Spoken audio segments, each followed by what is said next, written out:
Welcome back to the channel. Today, we're diving deep into a powerful moment that just happened at the Cannes Film Festival, and it's coming straight from one of the most compelling young actors working today, Paul Mescal.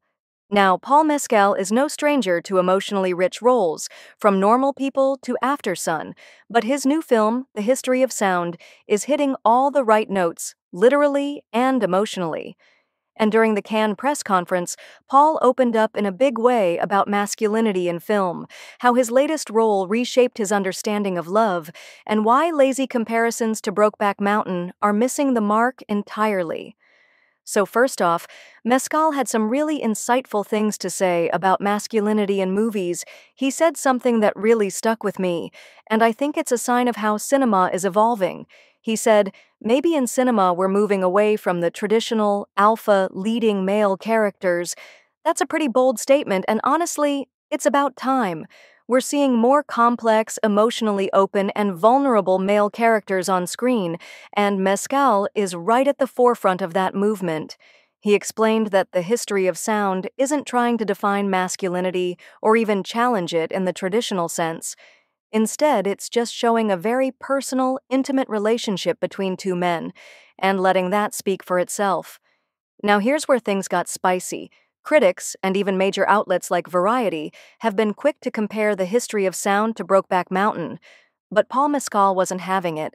He called the comparison both lazy and frustrating. And you know what?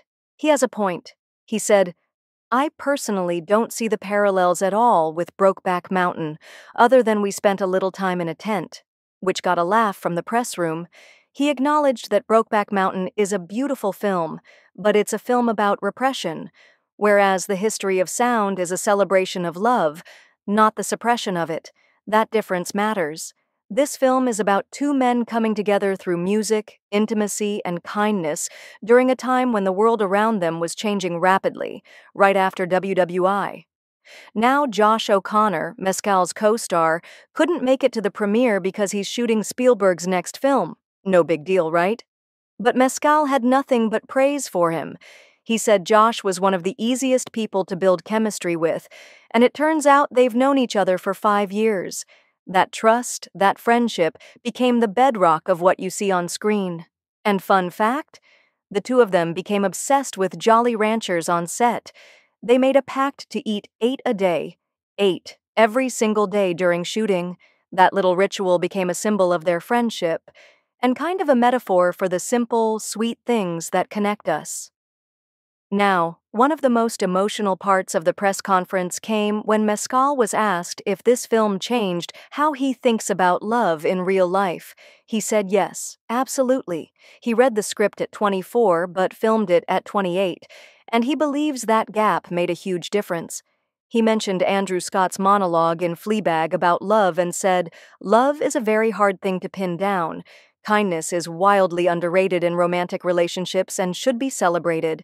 That's the heart of this film, and maybe the message we all need right now. Love doesn't have to be loud or dramatic. Sometimes it's quiet. Sometimes it's shown in actions, not words. And that's what The History of Sound captures. When the film premiered at Cannes, it received a 6-minute standing ovation. Paul Mescal was visibly emotional, even tearing up, and that says a lot. This film, which stars Mescal, O'Connor, and also features talents like Chris Cooper and Hadley Robinson, is already making waves, and it's doing it not by being loud, but by being intimate, tender, and honest. So if you're tired of one-dimensional alpha male tropes in film, and you're looking for a story that celebrates love, art, and connection, The History of Sound might be the film for you. Let me know in the comments, do you think cinema is finally evolving past toxic masculinity? Are we seeing a new kind of male lead? And are you excited for The History of Sound? If you enjoyed this breakdown, don't forget to like, subscribe, and hit that bell icon so you never miss a deep dive into the world of film and storytelling. Until next time, stay curious, stay kind, and keep watching great films.